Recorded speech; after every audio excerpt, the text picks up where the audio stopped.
Rasulullah. Ya, inilah fotonya makam Rasulullah dari luar. Nah, kita di sini mau menjelaskan ya bahwasanya inilah makam Rasulullah. Ya. Tadi telah kita jelaskan ya bahwa Rasulullah tadi diwafatkan di mana? Di kamar Aisyah. Ya, ini dulu adalah kamar Aisyah belum masuk ke dalam perluasan Masjid Nabawi. Jadi Rasulullah itu tidak dikuburkan dalam masjid, tapi dikuburkan di kamar Aisyah. Nah, kok sekarang diperlebar? Diperlebar ini bukan oleh Rasulullah atau para sahabat atau tabiin. Bahkan ketika terjadi pelebaran Masjid Nabawi memasukkan kamar-kamar istri-istri Rasulullah termasuk kuburan Rasulullah, itu banyak yang menentang. Di antara ulama yang menentang itu ada Sa'id bin Musayyib, itu menentang keras ya. Kuburan Rasulullah dimasukkan ke dalam area perluasan Masjid Nabawi. Ya, tapi ya ketika itu seorang khalifah ini tetap kekeh. Itu jauh setelah sepeninggalnya para sahabat Nabi Shallallahu Alaihi Wasallam ini diluaskan Masjid Nabawi sampai selebar-lebarnya. Ya. Akan tapi khalifah ini tetap kekeh untuk memasukkan kuburan Rasulullah itu dalam suatu perluasan Masjid Nabawi. Akhirnya terjadilah apa yang terjadi, tetap ya pembangunan terus dilaksanakan. Ya akhirnya ya masuklah kamar-kamar istri-istri Nabi Shallallahu Alaihi Wasallam ke dalam perluasan Masjid Nabawi. Tapi khusus untuk kuburan Rasulullah ini, ya akhirnya para ulama memberikan saran kepada ya khalifah untuk benar-benar disekat kuburan Rasulullah. Disekat, jadi ini ada berapa lapis ya? Ini lapisan paling luar. Jadi ada 3 lapis. Ini lapisan luar, di dalamnya ada lapisan lagi. Di dalamnya ada lapisan lagi berbentuk segi 5. Itu lapisan yang pertama di zaman ketika terjadinya perluasan pertama. Kenapa dibuat segi 5? Ya dari ini, dari depan, kemudian kotak. Nah di sininya ini mengerucut. Kenapa sih dibuat mengerucut? Agar orang-orang itu tidak sholat menghadap kuburan Rasulullah Sallallahu Alaihi Wasallam. Makanya dibuat mengerucut seperti itu. Ya. Dan dibuatlah sekat yang mana dengan adanya sekat-sekat ini menunjukkan bahwasanya kuburan Rasulullah tidak masuk ke dalam area masjid. Samalah kalau kita katakan ya, Bapak punya sebidang tanah, tapi di tengah-tengahnya itu ada tanah orang. Seperti itu ya. Tanah orang inilah bukan tanah kita. Nggak mau dijual mungkin ya. Nah, dan gambarannya seperti itu, seperti ini. Meskipun di sekelilingnya Masjid Nabawi, tapi yang disekat itu bukan masuk ke dalam area Masjid Nabawi. Nah, maka oleh sebab itu perlu kita perhatikan seperti ini, ya agar kita ini tidak salah kaprah bahwasanya Rasulullah itu dikuburkan di dalam masjid. Ya, kemudian yang tadi belum kita jelaskan, ya bahwasanya di samping kuburan Rasulullah itu ada kuburan Abu Bakar, ada kuburan Umar bin Khattab. Jadi ketiga-tiganya ya, ini 3 manusia yang paling mulia di muka bumi ini itu selalu bersama-sama. Hidup dan meninggalnya itu mau bersama-sama terus. Nah, ketika Rasulullah Shallallahu Alaihi Wasallam pertama kali dikuburkan, dimakamkan di kamar Aisyah, ya Abu Bakar berwasiat kepada putrinya. Ya, putrinya siapa? Aisyah. Berarti Abu Bakar siapanya Rasulullah? Mertuanya. Ya, jadi masih kekeluargaan ya. Berwasiat, kalau saya meninggal tolong dikuburkan bersama Rasulullah Sallallahu Alaihi Wasallam. Ya, tadi dikatakan, kenapa sih Rasulullah itu enggak dikuburkan di Baqi? Karena Rasulullah itu punya kekhususan sendiri. Nabi itu dimakamkan di tempat di mana dia meninggal. Beliau tidak dikuburkan di Baqi. Seperti itu. Kemudian ya, Abu Bakar As-Siddiq dikuburkan bersama Rasulullah karena beliau berwasiat ya kepada Aisyah, kalau saya meninggal tolong kuburkan di samping makam Rasulullah. Akhirnya Aisyah menjalankan wasiat ayahnya, dimakamkanlah Abu Bakar ya di sampingnya kuburan Rasulullah Sallallahu Alaihi Wasallam. Nah, ketika Rasulullah Abu Bakar itu di kamarnya Aisyah dikuburkan, Aisyah masih biasa ganti baju di kamarnya, ya menanggalkan baju di kamarnya, nggak masalah. Karena kenapa? Rasulullah suaminya. Abu Bakar siapa? Ayahnya. Masih mahramnya. Sementara ketika Umar bin Khattab meninggal, yang tadinya Aisyah ini ingin untuk apa namanya? Dimakamkan di sampingnya Rasulullah, akan tapi kedahuluan Umar bin Khattab. Ya, ternyata Umar bin Khattab sudah memesan kepada Aisyah, kalau saya meninggal tolong dikuburkan bersama dua orang sahabatku ini, Rasulullah dan Abu Bakar. Ternyata Umar bin Khattab meninggal duluan. Yang nggak mau Umar bin Khattab dimakamkan ya bersama Rasulullah dan Abu Bakar As-Siddiq. Akan tetapi yang perlu diperhatikan, ketika Umar bin Khattab dimasukkan atau dikuburkan, dimakamkan bersamaan dengan Rasulullah dan Abu Bakar, Aisyah ketika itu tidak menanggalkan baju lagi di kamarnya. Kenapa? Karena Umar bin Khattab siapa? Bukan siapa-siapanya Aisyah. Tidak ada hubungan mahram kepada Aisyah radhiyallahu anha. Ini menunjukkan buktinya ya bahwa Aisyah ini sangat menjaga kehormatannya. Sampai-sampai di hadapan Umar bin Khattab yang sudah meninggal dunia masih tetap menjaga auratnya. Ya, nggak berani menengahkan bajunya. Seperti itu ya. Nah, perihal tentang bagaimanakah kita berziarah. Jadi yang namanya berziarah kubur ini hukumnya apa? Sunnah. Ya, yang menjadi perselisihan adalah untuk ibu-ibu apakah boleh atau tidak. Nah, ini masih ada perselisihan antara ulama. Imam Syafi'i mengatakan boleh. Ya, imam-imam yang lain seperti Imam Ahmad setahu saya itu mengatakan tidak boleh. Makanya negeri ini Saudi Arabia mengambil mazhabnya Imam Ahmad yang tidak membolehkan. Makanya ibu-ibu nggak boleh ke Baqi. Ya, karena kenapa? Mereka menganut mazhab atau pendapat bahwasanya ibu-ibu tidak boleh berziarah kubur. Yang boleh yang apa? Bapak-bapak. Seperti itu. Kalau Imam Syafi'i mengatakan tidak. Semuanya boleh. Berdasarkan keumuman hadis, kuntu nahaitukum an ziyaratil kubur. Aku dahulu melarang kalian berziarah kubur pada masa-masa awal Islam. Nah, fazuruha, maka sekarang berziarahlah. Rasulullah menganjurkan kita untuk berziarah. Kenapa? Karena dengan berziarah kita bisa mengingat negeri akhirat. Fa innaha tudzakirul akhirah. Karena sesungguhnya dengan berziarah kita ini bisa mengingat negeri akhirat. Jadi yang namanya berziarah, apa sih manfaatnya? Apa sih tujuannya? Agar kita ingat negeri akhirat. Agar kita ingat mati. Tidak selamanya kita hidup di dunia. Kullu nafsin dha'iqatul maut. Setiap jiwa pasti akan merasakan mati. Jadi banyak-banyak berziarah dalam rangka agar kita ini paham bahwa dunia ini hanya sementara. Ya, agar kita ini paham bahwasanya kita kelak akan mati. Cepat atau lambat kita pasti akan merasakan yang namanya kematian. Seperti itu. Nah, secara umum kita berziarah kubur itu hukumnya sunnah. Bagaimana cara berziarah kubur? Pertama yang harus kita perhatikan bahwasanya dalam berziarah kubur, ingat tujuan kita adalah untuk pertama mengingat negeri akhirat, untuk mengingat kematian. Yang kedua adalah dalam rangka untuk mendoakan si mayit, dan jangan terbalik. Jangan kita berziarah kubur tujuannya untuk minta doa. Banyak gak? Banyak. Kita berziarah kubur, ya siapa namanya? Tolong doakan saya. Saya mau nikah lagi.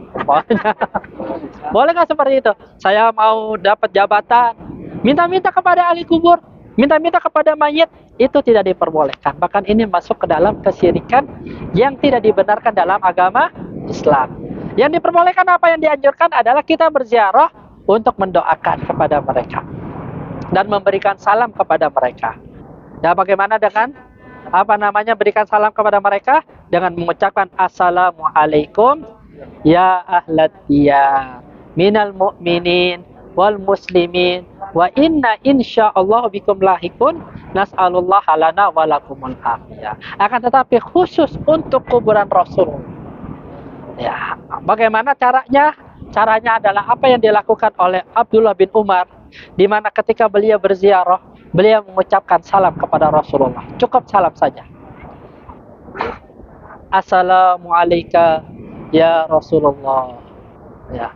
Kalau kita mau mendoakan, doa menghadapnya kiblat. Kiblatnya di mana? Di sini, sebelah sana, persis. Nah kita ini persis nih, kuburan Rasulullah nih menghadap sini. Kalau kita salam menghadap sini. Adapun berdoanya menghadap kiblat. Gitu. Ya Allah, berikanlah salawat dan salam kepada Rasulullah. Seperti itu. Allahumma salli wa salim ala nabiyika Muhammadin. Ya Allahumma rfa' darajatahu. Ya Allah, tinggikanlah derajatnya. Allahumma ati Muhammadin wasilah wal fadilah wa ba'athuma maqaman mahmudah. Dan doakan kepada Allah Subhanahu wa taala, minta doa kepada Allah. Jadi merupakan suatu kesalahan ketika orang berziarah kubur ke makam Rasulullah, minta-mintanya kepada Rasulullah, nggak boleh. Bahkan kalau dahulu itu banyak yang nulis-nulis surat, nulis-nulis apa namanya, tulisan-tulisan, ya diselipkan di sini nih, dulu. Untuk apa minta-minta? Rasulullah tolong doakan, tolong ini, saya mau ini, minta hajat. Nggak boleh. Yang boleh adalah kita memberikan salam, kalau mau berdoa, doa menghadap kita. Assalamualaikum ya Rasulullah. Kemudian kita melangkah lagi, sejajar dengan Abu Bakar. Assalamualaikum ya Abu Bakrin. Kemudian melangkah lagi, Assalamualaikum ya Umar bin Khattab. Nah kalau mau berziarah seperti itu Bapak-Bapak. Nah yang mau berziarah, nah untuk ziarah kubur ke makam Rasulullah itu dibuka 24 jam. Tanpa ada tasrih. Yang Bapak-Bapak bisa masuk, nanti kita akan tunjukkan ini loh tempat yang kalau mau berziarah ke makam Rasulullah Shallallahu Alaihi Wasallam. Jadi inilah gambaran dari pemakaman Rasulullah Shallallahu Alaihi Wasallam dan kedua sahabatnya yaitu Abu Bakar dan Umar bin Khattab. Ya kita sekarang kembali ke sini ya. Geser.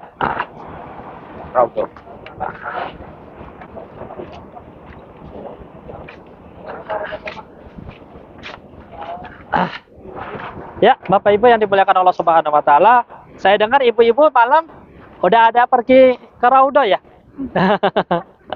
Nah, ini gambaran dari Raudhah. Nah, Ibu sudah di sini belum, Ibu? Terus melihat mimbarnya Rasulullah belum ini? Nah, kalau sudah melihat mimbarnya dekat atau melihat ini mihrabnya, maka ini sudah masuk ke dalam kawasan Raudhah. Adapun kalau disekat, Ibu di belakangnya meskipun depannya pas, belum masuk ke dalam Raudhah. Jadi inilah gambaran dari Raudhah. Nah, apa sih keutamaan Raudhah ini? Ya, telah kita sampaikannya ketika pertama kali di IBIS, bahwasanya tempat ini merupakan tempat yang spesial di Masjid Nabawi. Di mana dikatakan dalam satu hadis bahwasanya ya Rasulullah Shallallahu Alaihi Wasallam bersabda, ma baina baiti. Mana baitnya Rasulullah? Itu dia. Tapi di sebelah sininya ya. Nah, kuburan Rasulullah itu sebelah kirinya. Kalau dari Raudhah. Ma baina baiti, antara rumahku wa mimbari sampai mimbarku. Ini batasannya. Raudhah. Ya, yaitu taman dari taman-taman surga. Maksudnya apa sih?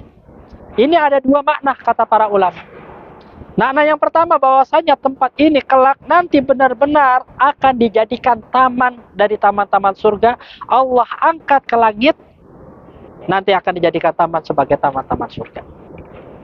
Ini makna yang pertama. Makna yang kedua, yakni seseorang tersebut ya dianjurkan untuk melakukan ibadah. Apa saja ibadahnya?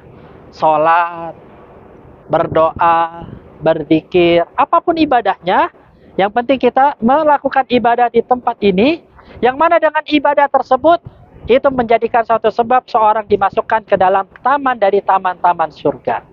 Makanya kita kaum muslimin berbondong-bondong untuk bisa masuk ke Raudhah ini dalam rangka untuk bisa menyicipi, bisa beribadah di salah satu taman dari taman-taman surga. Masya Allah. Mudah-mudahan kita bisa ya ke Raudhah semuanya, amin ya. Mohon doanya semoga tasrih bisa keluar, kita bisa melaksanakan sholat di Raudhah. Kemudian yang perlu diperhatikan ya di sini bahwasanya bapak-bapak ini biasanya ya terkait dengan sholat. Nah kalau kita dapat jadwal Raudhahnya itu di salah satu waktu dilarangnya kita untuk sholat sunnah, maka perlu diperhatikan untuk bapak-bapak ya. kalau kita ini sedapat raudhahnya selesai asar, sementara selesai asar termasuk waktu terlarangnya seorang untuk sholat. Ya, perlu diperhatikan kalau kita dapat jadwalnya itu selesai asar, maka jangan sholat sunnahnya niatnya sholat sunnah mutlak, tapi niatkan sholat sunnahnya itu dengan sholat sunnah tahiyatul masjid yang punya sebab. Karena sebagian ulama mengatakan kalau sholat sunnah tersebut ada sebabnya, seperti tahiyatul masjid, sebabnya apa? Kita masuk masjid. Jadi kalau mau kita ke raudhah nanti bertepatan waktu terlarangnya sholat, maka niatkan kita untuk sholat tahiyatul masjid, karena nanti kita bakal keluar lagi.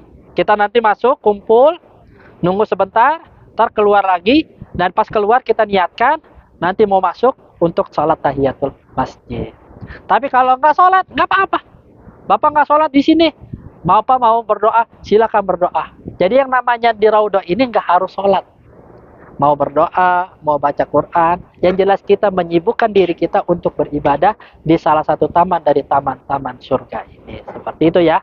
Ya, jadi kalau kita mau sholat di waktu terlarang, maka niatkan sholat kita sholat yang mempunyai sebab, seperti itu. Nanti insya Allah kalau kita ke raudhah, kita akan ingatkan untuk yang bapak-bapaknya dan ibu-ibunya biasanya ini akan diantarkan sama mutawifah insya Allah. Nah, inilah gambaran dari raudhah. Nah, di raudhah ini biasanya 10 menit. 10 menit itu paling lama ya. Ngantri yang lama apa ngantrinya? Kalau dulu itu kita kan bisa cepet-cepetan, kuat-kuatan. Kalau sekarang enggak. Yang namanya ke raudhah harus antri, harus ada tasrih bergantian. Kalau kloter 1 nanti ntar diusir, ganti kloter 2 terus begitu. Ya, 24 jam seperti itu. Nah, nanti untuk jadwalnya ada jadwal khusus ibu-ibu, ada jadwal khusus bapak-bapak. Ya. Kemudian ini yang terakhir terkait dengan mihrab. Nah, dulu ini mihrabnya bukan di sini. Itu di depannya. Nah, ini kan ada jalan nih. Nah, dulu ini sampai di sini sholat-sholatnya. Tapi sekarang tidak. Sekarang ini dijadikan khusus pejalan kaki yang mau berziarah ke makam Rasulullah. Ya, di depannya. Makanya perlu diperhatikan batas imam itu di mana ketika kita sholat jamaah. Biasanya pas sejajar dengan kita ini, inilah batas imam. Nah, biasanya ada bacaan tuh. Nah, ibu-ibu jangan sampai sholat di situ tuh. Banyak kan yang sholat di situ tuh. Hah? Itu di depan imam. Kalau di depan imam maka tidak sah untuk jamaahnya. Dihitungnya sholat sendiri. Ya, seperti itu. Karena kenapa? Sholat di depan imam berjamaah sah atau tidak? Ya, seperti itu. Maka oleh sebab itu perlu diperhatikan, jangan walaupun di ini kan petugas, daripada sholat situ mendingan kembali ke hotel aja. Sholat di hotel, ya. Karena sama saja. Atau mungkin sholat di situ sholat sendirian, jangan sama imam, gitu ya. Jadi jangan sampai sholat di depan imam. Nah, sekarang ini petugas-petugas juga kayaknya kurang paham ya, menaruh jamaah di situ, seperti itu. Ya. Itu perlu diperhatikan terkait dengan sejajar dengan imam. Kalau kita sholat jamaah harus sejajar dengan imam atau di belakangnya, gitu ya. Di belakang imam atau paling tidak sejajar, jangan di depan imam, seperti itu. Ya, para jamaah, ada yang ditanyakan? Cukup ya. Yuk kita ke masjid itu yuk, Bu Mama. Kita.